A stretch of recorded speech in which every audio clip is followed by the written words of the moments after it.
तो फाइनली दोस्तों बैकलैश आ चुका है। और इससे पहले मैं आप लोगों को बताऊं कि रोमन रेंस और जेकब फाटू के मैच में क्या हुआ, आइए मैं आप लोगों को बताता हूं कि बैकलैश के बाकी सारे मैचेस में क्या क्या हुआ है।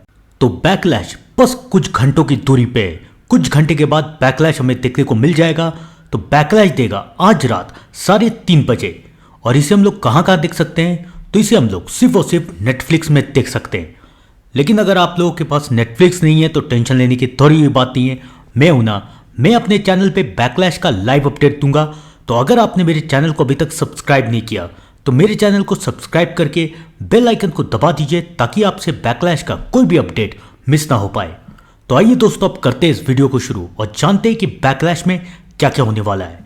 जो रूमर्स सामने आ रही है वो रूमर्स काफ़ी शॉकिंग है और ये कहा जा रहा है कि बैकलैश इस साल का बहुत अच्छा होने वाला है, क्योंकि इस साल के बैकलैश में ट्विस्ट और टर्न्स दोनों भरे हुए हैं।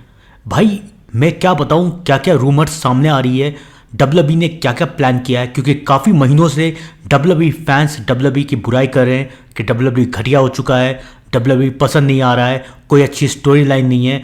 तो इसलिए इस साल के बैकलैश में बहुत ट्विस्ट और टर्न्स और सरप्राइजेस भरे हुए हैं। पहली बात तो सबको ये जानना है कि रोमन रेंस और जेकब फाटू के मैच में आखिरकार होगा क्या, कौन जीतेगा कौन हारेगा। क्योंकि एक तरफ तो डब्ल्यूडब्ल्यूई फैंस और मुझे भी ये लगता है कि रोमन रेंस जेकब फाटू को बहुत आसानी तरीके से हरा देंगे, लेकिन दूसरी तरफ डब्ल्यूडब्ल्यूई के बैकस्टेज से बहुत ही शॉकिंग रूमर्स सामने आ रही है। तो फाइनली रोमन रेंस और जेकब फाटू के मैच में कौन जीतेगा, ये सारी बातें मैं आप लोगों को इस वीडियो में जरूर बताऊंगा। तो इस वीडियो को आखिर तक देखते रहिएगा, मिस करने की गलती से मत कीजिएगा। लेकिन इससे पहले बाकी सारे बैकलैश के मैचेस के बारे में मैं आप लोगों को बता देता हूं कि उस मैच में क्या क्या होगा। सबसे पहले जानते हैं कि Seth Rollins versus Bron Breakker के मैच में क्या होगा। ये मैच रेसलमेनिया 42 में होने वाला था, लेकिन उस मैच से पहले ब्रॉन बेकर इंजर्ड हो गए और ये मैच हो नहीं पाया। उसके बाद ये तय हुआ कि Seth Rollins versus Bronson read का मैच होगा, लेकिन ब्रॉन्सन रीड भी इंजर्ड हो चुके हैं और इसलिए इस बार वो मैच कैंसिल हो गया। रेसलमेनिया 42 में वो मैच हुआ नहीं, लेकिन ब्रॉन बेकर रिकवर कर गए और ब्रॉन बेकर ने रेसलमेनिया 42 में आते के साथ सेथ रॉलिंस को स्पीयर लगा दिया। मैंने अपनी प्रीवियस वीडियो में आप लोगों को सब कुछ बताया था। जब रेसलमेनिया 42 में ये अनाउंस हुआ था कि सेथ रॉलिंस और गुंथर का मैच होने वाला है, तो मैंने आप लोगों को बताया था कि इस मैच में सेथ रॉलिंस हारने वाले हैं और उसका कारण बनेंगे Bron Breakker. Bron Breakker WrestleMania में जरूर आएंगे, सेथ रॉलिंस के ऊपर अटैक करेंगे और उनकी वजह से सेथ रॉलिंस हार जाएंगे। और वैसा ही हुआ। मेरी प्रीवियस वीडियो उठा के आप लोग देख लीजिए, मैंने यही कहा था। और सेथ रॉलिंस हार गए और गुंथर बन गए न्यू चैंपियन। गुंथर तो चले गए अलग डायरेक्शन में, लेकिन उसके बाद सेथ रॉलिंस और ब्रॉन बेकर के बीच में काफी बहस हुई। फाइनली ये तय हुआ कि जो मैच रेसलमेनिया में नहीं हुआ था वो मैच होगा बैकलैश में। सेथ रॉलिंस ने ब्रॉन बेकर को यह कहा कि मैं मानता हूं कि तुम बहुत अच्छे सुपरस्टार हो, बहुत आगे जा सकते हो, लेकिन तुम अभी तैयार नहीं हो। तुम अभी तैयार नहीं हो ऊपर तक जाने के लिए, तो भाई तुम पीछे रहो, तुम अभी टॉप के स्टार नहीं बन सकते। तो ये बात सुन के ब्रॉन बेकर को भी गुस्सा आया। ब्रॉन बेकर ने भी सेथ रॉलिंस से कहा कि सेथ रॉलिंस ब्रॉन बेकर के सामने कुछ भी नहीं है। ब्रॉन बेकर सेथ रॉलिंस के ऊपर इसलिए अटैक किया था क्योंकि ब्रॉन बेकर समझ चुका था कि सेथ रॉलिंस ब्रॉन बेकर को आगे नहीं ले जा सकता। ब्रॉन बेकर सेथ रॉलिंस को कभी भी कैसे भी हरा सकता है। तो फाइनली ये तय हुआ कि बैकलैश में Seth Rollins versus Bron Breakker का मैच होगा। और जब से ये मैच तय हुआ है, हर रॉ में, यहाँ तक कि आखिरी रॉ में भी सेथ रॉलिंस जब रिंग के अंदर आ रहे थे तो ब्रॉन बेकर ने उन्हें रिंग के अंदर आने नहीं दिया, उन्हें बीच में ही स्पीयर लगा दिया। उसके बाद भी सेथ रॉलिंस ने यह तय किया कि वो बदला लेंगे। वो रिंग में गए, ऑस्टिन थ्योरी और लोगन पॉल के ऊपर अटैक करने लगे। उनका साथ कहीं ना कहीं स्ट्रीट प्रॉफिट ने भी दिया, जो कि फिलहाल तो सेथ रॉलिंस का साथ देने वाले हैं नहीं, लेकिन ठीक है साथ देने की कोशिश की। फिर भी वहां पर ब्रॉन बेकर आए, सेथ रॉलिंस ने उन्हें हराने की कोशिश की, लेकिन एक बार फिर वही हुआ, स्पीयर। ब्रॉन बेकर ने सेथ रॉलिंस को स्पीयर दे दिया। अब सेथ रॉलिंस को समझ में आ रहा है कि उनके लिए टीम की कितनी जरूरत है। सेथ रॉलिंस के पास कोई टीम नहीं है। स्ट्रीट प्रॉफिट सेथ रॉलिंस के ऊपर यकीन नहीं करते। डब्ल्यूडब्ल्यूई में कोई भी सेथ रॉलिंस के साथ खड़ा नहीं होना चाहता।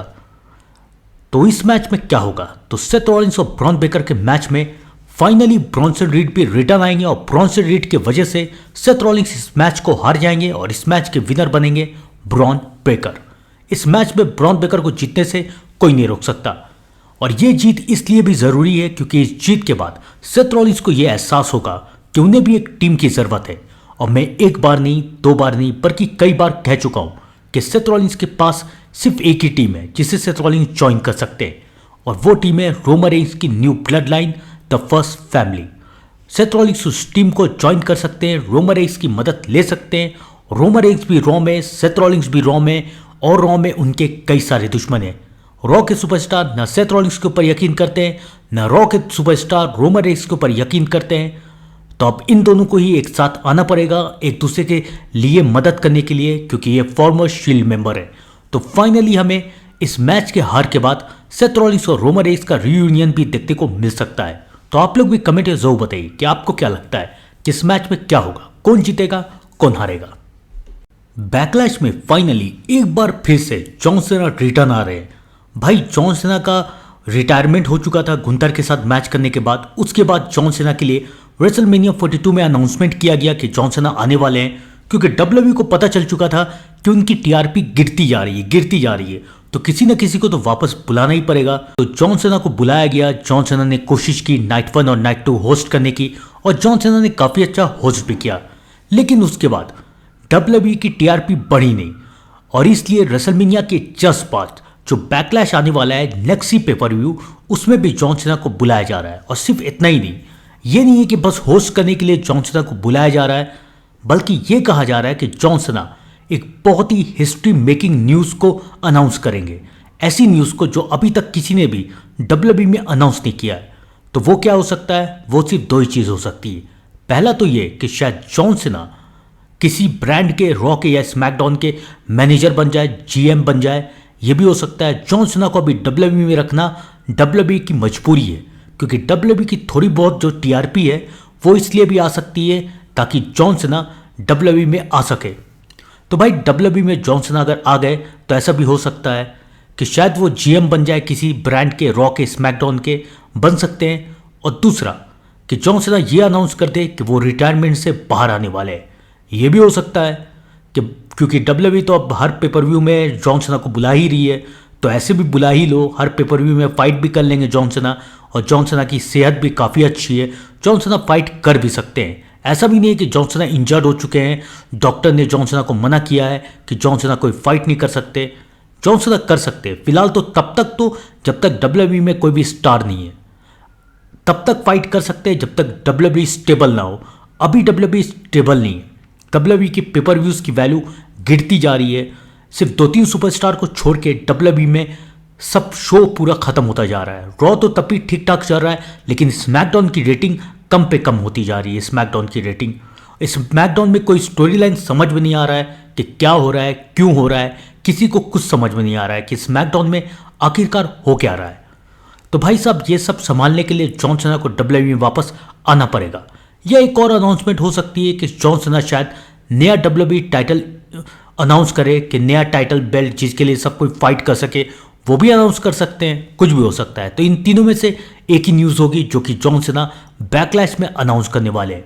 आप लोग भी कमेंट में जरूर बताइए कि आपको क्या लगता है कि जॉन सीना क्या अनाउंस करेंगे। फाइनली आस्का वर्सेस आयो स्काई का मैच हो ही रहा है। आस्का और आयो स्काई ने डैमेज कंट्रोल की शुरुआत तो नहीं की थी, लेकिन दोनों डैमेज कंट्रोल में एक साथ आए थे। बेली ने आयो स्काई को डैमेज कंट्रोल में लाया, और उसके बाद आयो ने आस्का को डैमेज कंट्रोल में बुलाया। सब ने मिलकर बेली को वहां से निकाल दिया, लेकिन तब भी आयो डैमेज कंट्रोल में रही। टाइटल हारने के बाद आयो भी डैमेज कंट्रोल को छोड़ के चली गई, और उन्होंने साथ दिया रिया रिप्ले का। काफ़ी दुश्मनी चली, लेकिन उसके बाद आयो अपने रास्ते में चली गई। अब रिया बन गई है न्यू चैंपियन, तो रिया अपने रास्ते में और आयो अकेली है रॉ में। तो आयो के ऊपर अटैक किया आस्का ने, और फाइनली इन दोनों का मैच हो रहा है, जो कि काफ़ी पहले हो जाना चाहिए था, लेकिन अब हो रहा है आयो वर्सेस आस्का। और इस मैच में डेफिनेटली आयो जीतने वाली है और आस्का इस मैच में हारने वाली है। सैमी ज़ेन और ट्रिक विलियम का एक बार फिर से मैच हो रहा है यूनाइटेड स्टेट टाइटल के लिए। ये रीमैच है रेसलमेनिया 42 का। रेसलमेनिया में Sami Zayn United State champion थे और Trick Williams challenger. Trick Williams ने सैमी ज़ेन को हरा दिया और ट्रिक विलियम बन गए न्यू यूनाइटेड स्टेट चैंपियन। लेकिन उसके बाद सैमी ज़ेन के कैरेक्टर को हील टर्न कर ही लिया, जो कि दिखाया जा रहा था हमें धीरे धीरे करके कि सैमी ज़ेन का कैरेक्टर हील टर्न करता जा रहा है। लेकिन फाइनली अब उन्होंने 80% हील टर्न कर लिया है। अभी भी थोड़ी सी कमी बाकी है, यानी कि WWE फैंस को भला बुरा बोलने की कमी वो भी बाकी, वो भी अब पूरी हो ही जाएगी। लेकिन फिलहाल Sami Zann versus trick William का मैच चल रहा है और इस मैच से पहले सैमी ज़न ने काफ़ी हील टर्न कर लिया है, तो ये हो सकता है कि शायद इस मैच में सैमी ज़न ट्रिक विलियम को हरा दे और सैमी ज़न बन जाए न्यू यूनाइटेड स्टेट चैंपियन। लेकिन यहाँ पर थोड़ी सी कमी ये भी है कि ट्रिक विलियम को भी पुश की ज़रूरत है। वो सुपरस्टार है, नए नए सुपरस्टार हैं, रोस्टर में आए हैं, तो उन्हें भी धीरे धीरे करके ऊपर चढ़ाने की ज़रूरत है। तो शायद ट्रिक विलियम सैमी ज़न को इस मैच में हरा के अपने टाइटल को बचा ले। ट्रिक विलियम के जीतने के 60% चांस है और सैमी ज़न के जीतने के 40%। आपको क्या लगता है कि कौन जीतेगा, कमेंट में जरूर बताइएगा। डैनहाउसन वर्सेस मिज और किट का मैच हो रहा है। डैनहाउसन जो कैरेक्टर है, WWE ने जो ये इस कैरेक्टर को बनाया है, धीरे धीरे करके इसे बिल्डअप करने की कोशिश कर रही है। अगर आपने अभी तक ध्यान नहीं दिया तो मैं आप लोगों को बता देता हूँ, डैनहाउसन जब से WWE में आया है वो अनडिफीटेड है। अब चाहे वो मजाक करके कुछ कर रहा है या ये करके कर रहा है, वो करके कर रहा है, चाहे कुछ भी कर रहा हो, लेकिन अभी तक वो अनडिफीटेड है। और अगर WWE इसे अच्छी तरीके से बिल्डअप करे तो इसे अनडिफीटेड बना के काफ़ी दूर तक ले जा सकती है और उसके बाद इसे एक सीरियस कैरेक्टर में भी बदल सकती है, जैसे कि डेमन किंग फिन बैलर और गोल्डबर्ग, वैसे कुछ कैरेक्टर में फिंड, ऐसे कुछ कैरेक्टर में इसे बदला जा सकता है। लेकिन उसके लिए ज़रूरी है कि इसे बिल्डअप देने की। तो इसका भी मैच हो रहा है, टैग टीम मैच हो रहा है। डैनहाउसन का पार्टनर अभी तक अनाउंस नहीं हुआ है, लेकिन चाहे जो भी हो उसका पार्टनर, ये मैच तो कंफर्म है कि डैनहाउसन जीतने वाले हैं और मिस और किट इस मैच में हारने वाले हैं। तो आप लोग कमेंट में जरूर बताइए कि डैनहाउसन का कैरेक्टर आप लोगों को कैसा लगता है। बैकलैश का जो सबसे कमज़ोर मैच है, कमज़ोर बिल्डअप, कमज़ोर स्टोरी लाइन वाला मैच है, वो एक गुंथर और कॉडियोस का। बैकलैश आने में कुछ ही दिन बाकी है, सबके ओपोनेंट लगभग तय हो चुके हैं, लेकिन कॉडियोस कुछ घंटे पहले भी ये कंफर्म नहीं है कि कॉडियोस और गुंथर का मैच होगा या फिर नहीं। कॉडियोस और गुंथर का मैच होने वाला है, वो भी पता नहीं गुंथर क्यों कॉडियोस को मारने के लिए चले गए। सबको WWE फैंस को ऐसा लग रहा था कि गुंथर अब ब्रॉक लेसनर को चैलेंज करने वाले हैं, लेकिन गुंथर को ऐसा बना दिया गया है कि गुंथर जिसके लिए कोई अपोनेंट नहीं मिल रहा है, जैसे सेथ रॉलिंस के लिए ब्रॉन्सन रीड और ब्रॉन बेकर दोनों इंजर्ड हो चुके थे, तो गुंथर को घुसा दिया गया, भाई तू जाके लड़ ले। फिर सेथ रॉलिंस को हराने के बाद गुंथर निकल गए रॉ से, अब स्मैकडाउन में आ गए। गुंथर स्मैकडाउन में कॉडियोस को मार दिया। कॉडियोस के लिए कोई अपोनेंट फाइनल नहीं था, तो गुंथर ऐसा बन गया है कि जिसके लिए कोई भी अपोनेंट खाली नहीं है, तो जाओ गुंथर, जाओ उससे फाइट कर ले भाई। तो गुंथर ऐसा बन गया है और इसी गुंथर ने जॉन सीना को टैप आउट करवाया था। क्यों करवाया था भाई टैप आउट? कैरेक्टर को जब ऐसे ही करना था तो क्यों टैप आउट करवाया भाई गुंथर? जॉन सीना को टैप आउट करवा दिया, गोल्डबर्ग को हरा दिया, क्यों भाई क्यों? एजे स्टाइल का करियर खत्म हो गया जब गुंथर के कैरेक्टर को ऐसे ही करना था कि गुंथर अब बन गया है कि जिसको जिसको मारते हुए चल रहा है, जिसका कोई अपोनेंट तय नहीं है, जाओ भाई गुंथर उससे फाइट कर लेना, जितना हारना वो बात का बात है। तो गुंथर और कॉडियोस का मैच होने वाला है WWE टाइटल के लिए और इस मैच में 100% चांस है कि कॉडियोस जीत जाएंगे। कॉडियोस हारने वाले नहीं है, कॉडियोस जीत जाएंगे और शायद इस मैच में हमें सरप्राइज ये देखने को मिले कि रैंडी ऑर्टन रिटर्न आ जाए, क्योंकि रैंडी ऑर्टन को भी टाइटल का दोबारा मौका चाहिए। जितना तो रैंडी ऑर्टन को भी टाइटल है, रैंडी ऑर्टन रिटर्न आ जाए, रैंडी ऑर्टन अटैक कर दे कॉडियोस के ऊपर, ये भी हो सकता है। लेकिन सबसे बड़ा सरप्राइज तब मिलेगा जब रैंडी ऑर्टन अटैक करे और गुंथर इस बात का फ़ायदा उठा के गुंथर इस मैच का विनर बन जाए, जिसके चांसेस लगभग बहुत कम है। सीरियसली बता रहा हूँ, इस बात के चांसेस बहुत कम है कि गुंथर इस मैच में जीतने वाला है। मुझे तो नहीं लगता, मुझे एकदम ना के बराबर लगता है कि इस मैच में गुंथर जीतने वाला है। बहुत कम चांसेस है, एकदम ना के बराबर कि गुंथर इस मैच में जीतेगा। आइए लेकिन तब भी देख लेते हैं कि इस मैच में क्या होता है, क्या गुंथर जीत पाता है या नहीं, जो कि चांसेस तो काफ़ी कम है। कॉडियोस इस मैच में जीतेंगे और अपने टाइटल को बचा लेंगे। तो आइए अब जानते हैं कि रोमन रेइन्स वर्सेस जेकब फाटू के मैच में क्या होगा। तो भाई रोमन रेइन्स और जेकब फाटू का मैच बहुत ही इंटरेस्टिंग होने वाला है। ये बैकलैश का मेन इवेंट मैच है। रेसलमेनिया 42 में रोमन रेइन्स ने सीएम पंक को हरा दिया। रोमन रेइन्स बन गए न्यू वर्ल्ड हैवीवेट चैंपियन और ये बात मैंने आप लोगों को बताई थी कि Roman Reigns new world heavyweight champion बनने वाले हैं और वैसा ही हुआ। रोमन रेइन्स ने सीएम पंक को हरा दिया, रोमन रेइन्स बन गए न्यू वर्ल्ड चैंपियन और उसी के बाद ये अनाउंस हो गया कि रेसलमेनिया के सिर्फ 2 हफ्ते के बाद बैकलैश है। तो हमें ये तो पता था कि रोमन रेइन्स को कोई बड़ा ओपोनेंट चैलेंज नहीं करने वाला, ना ओबा फेमी, ना गुंथर, इस सब में से कोई रोमन रेंस को चैलेंज नहीं करेगा। अभी रोमन रेंस के कज़न में से किसी को उठा लिया जाएगा। मैंने ये बात अपनी वीडियो में आप लोगों को बताई थी कि रोमन रेंस को अभी उसका कोई कज़न चैलेंज करेगा। तो वैसे ही हुआ। रोमन रेंस आए थे रॉ में रेसलमेनिया के बाद, और रोमन रेंस ने ब्लड लाइन की शुरुआत फिर से कर दी। रोमन रेंस ने अपने साथ जे और जिमी को भी बुला लिया, और रोमन रेंस ने ये कहा कि जब हम लोग एक साथ थे तो कितना अच्छे से थे भाई, हम लोग से कोई मुंह नहीं लगा सकता था, हमें कोई चैलेंज नहीं कर सकता था, हमारे बारे में कोई बुरा भला नहीं कह सकता था। अभी देखो अभी क्या हो रहा है, कॉडियोस कुछ और भी मेरे बारे में बोल रहा है, सीएम पंक उसका मूड करता है जो भी बोल देता है, तुम लोग दोनों को लोगन पॉल और ऑस्टिन थ्योरी जैसे सुपरस्टार कुछ भी बोल के निकल जाते हैं। लेकिन जब हम लोग एक साथ थे तो किसी की हिम्मत नहीं थी हमारे खिलाफ कुछ बोलने की, और हम लोग पूरे डब्ल्यूडब्ल्यूई को चलाते थे। तो मैं चाहता हूं कि एक बार फिर से हम लोग एक साथ आए, एक साथ पूरी डब्ल्यूडब्ल्यूई को चलाए। तो भाई इस शर्त के लिए जे और जिमी मान गए। जे और जिमी ने कहा कि वो हमेशा से रोमन रेंस को एक्नॉलेज करते हैं और रोमन रेंस को अपना ट्राइबल चीफ मानते हैं। उसके बाद यह कंफर्म हो गया कि ब्लड लाइन बन चुकी है, लेकिन फिर वहां पर आए जेकब फाटू। रोमन रेंस ने जेकब फाटू को देखा और रोमन रेंस समझ गए कि सिर्फ दो ही कारण है कि जेकब फाटू यहां पर आ सकता है, या तो जेकब फाटू रोमन रेंस को चैलेंज करने आया है, या तो जेकब फाटू रोमन रेंस को एक्नॉलेज करने आया है।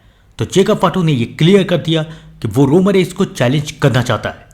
लेकिन रोमन रेंस ने जेकब फाटू को समझाया कि शायद तुम मुझे हरा सकते हो, तुमने रेसलमेनिया में ड्रू मैकिंटायर को हरा दिया तो शायद तुम मुझे हरा सकते हो, लेकिन अगर तुमने मुझे हरा दिया तो तुम्हें मिलेगा वर्ल्ड हैवीवेट चैंपियन। लेकिन मुझे लगता है कि तुम इसके बटन के लिए अब तक तैयार नहीं हो, तुम बिल्कुल तैयार नहीं हो इस टाइटल के बटन को उठाने के लिए, और ना ही मुझे एक्नॉलेज करने के लिए। तुम सोचे हो कि अगर तुम हार गए तो तुम्हें मुझे एक्नॉलेज करना पड़ेगा। ठीक है, मैं तुम्हें सोचने के लिए एक दिन का वक्त देता हूं। और उसके बाद रोमन रेंस वहां से चले गए। रोमन रेंस ने जिमी और जे को कहा कि जाके जेकब फाटू को समझाओ कि वो मुझे चैलेंज नहीं करे। हमें पता था कि ऐसा कुछ होगा नहीं, जेकब फाटू तो चैलेंज करेगा ही रोमन रेंस को। लेकिन डब्ल्यूडब्ल्यूई ने अब तक का सबसे अच्छा काम किया, जेकब फाटू के कैरेक्टर को बहुत बिल्डअप दे दिया। स्मैकडाउन में सोलो और एमएफटी ने जेकब फाटू के ऊपर अटैक किया, उनका मैच भी हुआ, लेकिन जेकब फाटू ने अकेले सबको मारा। और जेकब फाटू के कैरेक्टर को धीरे धीरे ऐसे बिल्डअप दिया गया कि लगने लगा कि ये रोमन रेंस को हरा सकता है। ये कम टाइम में डब्ल्यूडब्ल्यूई ने बहुत अच्छी स्टोरी लाइन बना दी। जे और जिमी ने जेकब को समझाने की कोशिश की, लेकिन जेकब ने माने। अगले रॉ में रोमन रेंस और जेकब फाटू फिर से आए आमने सामने। जेकब फाटू ने यह क्लियर कर दिया कि उसे सब कुछ चाहिए जो रोमन रेंस के पास है। ट्राइबल चीफ बनना है उसे पैसे चाहिए, उसे डब्ल्यूडब्ल्यूई का टॉप स्टार बनना है, क्योंकि उसे अपने बच्चों का ख्याल रखना है। तो इसके लिए वो रोमन रेंस से सब कुछ लेना चाहते हैं, चाहे वो टाइटल हो, चाहे वो पैसा हो, चाहे वो टॉप स्टार हो, रोमन रेंस से वो सब कुछ लेना चाहते हैं। लेकिन रोमन रेंस उन्हें समझाते हैं कि तुम इसके लिए तैयार नहीं हो, और अगर मैंने तुम्हें टाइटल का मौका दे दिया तो ये नेपोटिज्म हो जाएगा। सब कोई कहेगा कि रोमन रेंस का कज़न है इसलिए मुंह उठा के आया और रोमन रेंस ने इसे मौका दे दिया, तो ये गलत होगा, तो मैं तुम्हें मौका नहीं दूंगा। ये कह के रोमन रेंस कुछ और कह पाते कि जेकब फाटू ने अपना एक नया फिनिशर डब्ल्यूडब्ल्यूई में इंट्रोड्यूस कर दिया, और ये जेकब फाटू के कैरेक्टर के लिए बहुत अच्छा था। ये दिखने में लग रहा था कि भाई ये है एक समोन वेयरवुल्फ, ये कुछ कर सकता है। क्योंकि जेकब फाटू का इससे पहले फिनिशर था मून सॉल्ट, वो उतना अच्छा नहीं लगता था एक समोन के ऊपर। तो भाई समोन ग्रिप लगाया, टोंगा ग्रिप जिसका नाम है, टोंगा ग्रिप लगाया रोमन रेंस को, और जिसे खाने के बाद रोमन रेंस भी लगभग बेहोश हो गए थे। जेकब फाटू को किसी भी हालत में रोमन रेंस के साथ मैच चाहिए था। तो भाई रोमन रेंस को भी गुस्से में जेकब फाटू को मैच देना पड़ा। ये तय हो गया कि बैकलैश में रोमन रेंस वर्सेस जेकब फाटू का मैच होगा। लेकिन उसके बाद भी स्मैकडाउन में जेकब फाटू के करियर को और बिल्डअप दिया गया। यह दिखाया गया कि जेकब फाटू कुछ भी कर सकते हैं।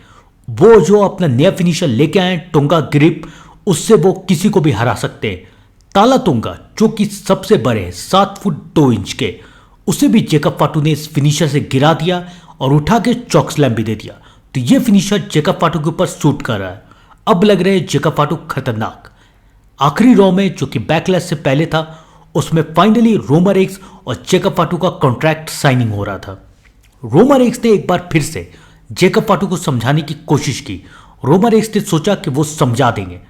पहले तो रॉ में रोमन रेक्स बहुत गुस्से में आए क्योंकि उन्हें बदला लेना था, लेकिन एडम पियर्स ने रोमन रेक्स को समझाया कि जेकब फाटू अभी यहाँ पर है नहीं, तो तुम्हें इंतजार करना पड़ेगा।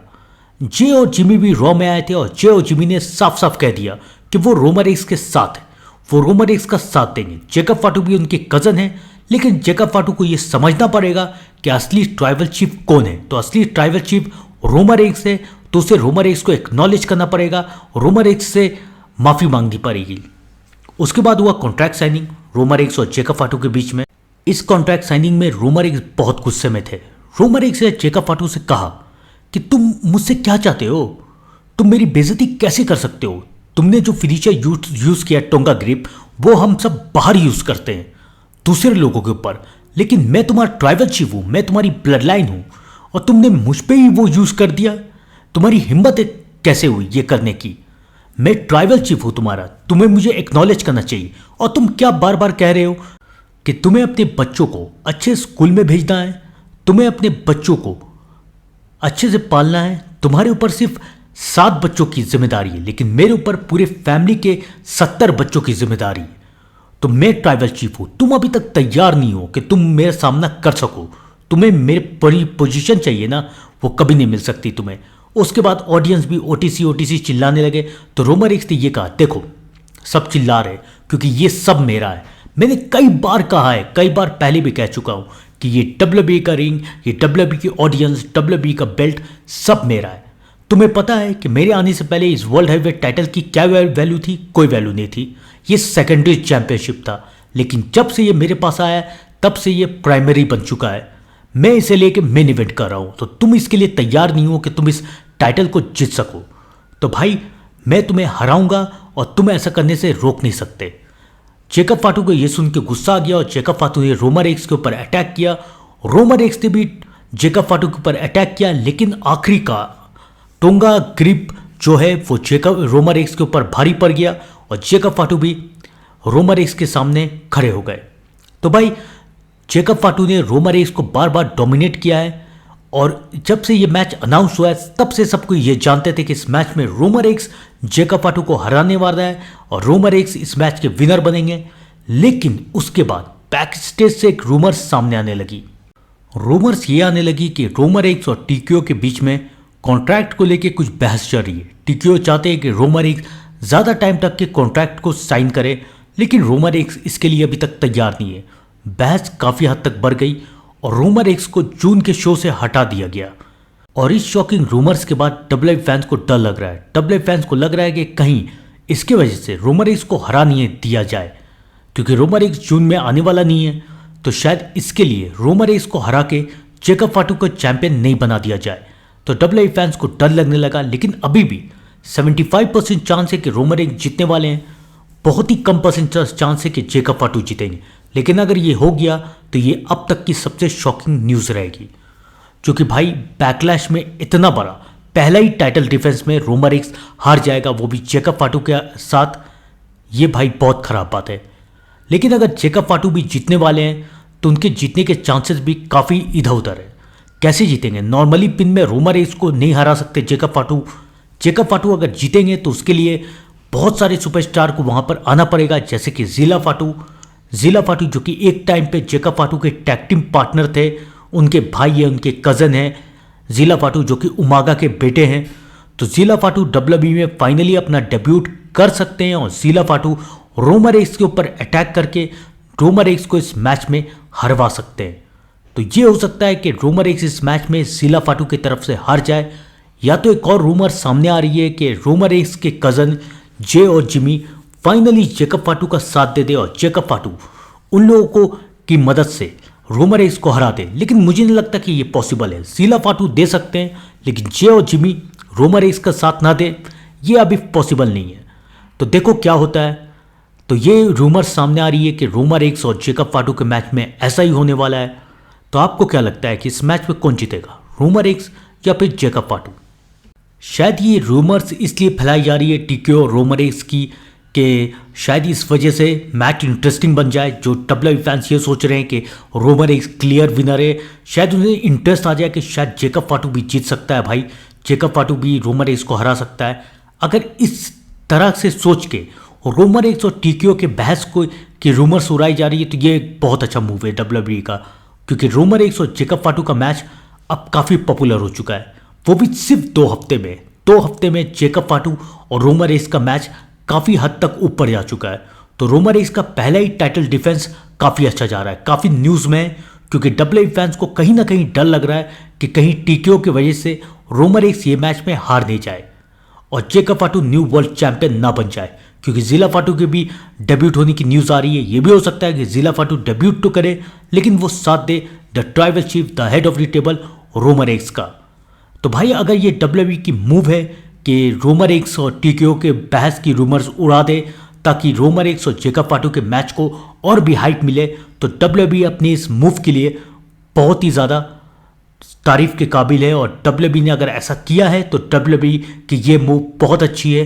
सच में रोमन रेंस और जेकब फाटू के मैच का बहुत अच्छा हाइप बन चुका है। जब ये मैच अनाउंस भी नहीं हुआ था तब से WWE फैंस को पता है कि भाई बैकलैश है 2 हफ्ते के बाद रेसलमेनिया में, रोमन रेंस को कोई भी चैलेंज करेगा, उस मैच का उतना हाइप नहीं रहेगा। और सबसे बड़ी बात, रोमन रेंस क्लियर विनर है, रोमन रेंस के सामने कोई नहीं टिक पाएगा, चाहे जो भी हो रोमन रेंस उसे हरा ही देगा। रोमन रेंस के मैच का उतना हाइप नहीं था, हाइप था कि ठीक ठाक दिखना था सबको ही को कि रोमन रेंस को कौन चैलेंज करता है, लेकिन अगर वो गुंथर और उबा फेमी नहीं होता तो रोमन रेंस के मैच का हाइप इतना नहीं रहता, क्योंकि सबको यकीन रहता कि रोमन रेंस तो हराने ही वाला है, रोमन रेंस को कोई हरा ही नहीं सकता, वो भी इतनी जल्दी 2 हफ्ते में रेसलमेनिया के बाद, सीएम पंक को हराने के बाद। लेकिन जब से जेकब फाटू का हाइप बनाया गया है, जेकब फाटू को अनडिफिटेड दिखाया जा रहा है, तब से WWE फैंस को डर लग रहा है कि भाई कुछ भी हो सकता है। इस मैच का हाइप WWE ने सबसे अच्छा बनाया है इस मैच में, और प्लस के टीकेओ वाली रूमर्स भी जो सामने आ गई, अगर टीकेओ वाली रूमर्स सामने नहीं ना आती तो WWE फैंस यही कहते कि भाई ठीक है जेकब फाटू का हाइप बनाया जा रहा है, जेकब फाटू 2 रॉ में रोमन रेंस के ऊपर भारी पड़ते हुए नजर आ रहे हैं। लेकिन क्या होगा, आखिरकार जेकब फाटू हारेंगे, जेकब फाटू रोमन रेंस को एक्नॉलेज करेंगे। याद है ना, रोमन रेंस ने जब टाइटल जीता था तो रोमन रेंस को चैलेंज किया था जे उसोस ने, वो भी एक नहीं, एक बार चैलेंज किया था, 2 बार चैलेंज किया था, लेकिन हर बार जे उसोस हारते हुए नजर आए। और फाइनली जब जे उसोस पूरी तरीके से टूट गए तब जे उसोस ने रोमन रेंस को ज्वाइन किया। जिमी इंजरी की वजह से चले गए थे और जे उसोस ने रोमन रेंस को ज्वाइन किया और फाइनली वहीं से शुरुआत हुई ब्लड लाइन की। रोमन रेंस के ब्लड लाइन के पहले मेंबर थे जे उसो। तो भाई जे उसोस ऐसे ही ज्वाइन किया था ब्लड लाइन को, और जेकब फाटू जब आके रोमन रेंस को चैलेंज करते हैं तो सबको ऐसे ही लगा कि जेकब फाटू भी अब रोमन रेंस को ऐसे ही ज्वाइन करने वाले। लेकिन उसके बाद टीकेओ की रूमर्स सामने आई, जिला फाटू की डेब्यूट की रूमर्स सामने आई, तो अब WWE फैंस को लग रहा है कि पता नहीं इस मैच में कुछ भी हो सकता है, कोई भी जीत सकता है, कोई भी हार सकता है।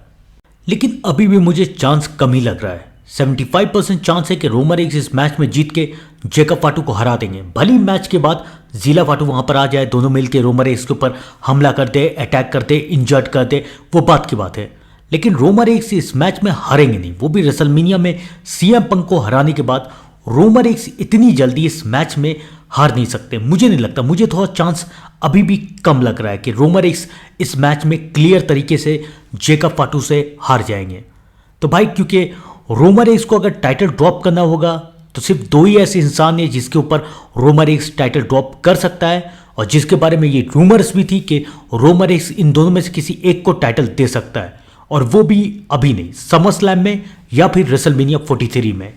उनमें से एक का नाम है उबा फेमी। ऑफकोर्स सब कुछ जानते हैं कि रोमन रेंस और उबा फेमी का अगर मैच हुआ तो ये मैच काफ़ी ज़्यादा हाइप में रहेगा, क्योंकि उबा फेमी ने ब्रॉक लेसनर के करियर को ख़त्म किया है। तो सब कोई देखना चाहते हैं कि रोमन रेंस और उबा फेमी जब आमने सामने आते हैं तो क्या होता है। वैसे भी उबा फेमी ने रोमन रेंस को चैलेंज कर ही दिया था कि अब रोमन रेंस को वो चैलेंज करने वाले हैं, और उबा फेमी के इस चैलेंज का जवाब में रोमन रेंस ने भी ये कहा था कि तुमने जो काम किया ब्रॉक लेसनर को हराने का, मैं ये काम कई बार कर चुका हूं, टाइटल के साथ भी, टाइटल के बिना भी, तो तुम अभी तैयार नहीं हो ट्राइबल चीफ से टकराने की। और इस स्टेटमेंट के बाद ये कंफर्म हो गया कि उबा फेमी और रोमन रेंस का मैच समर स्लैम में होगा ही।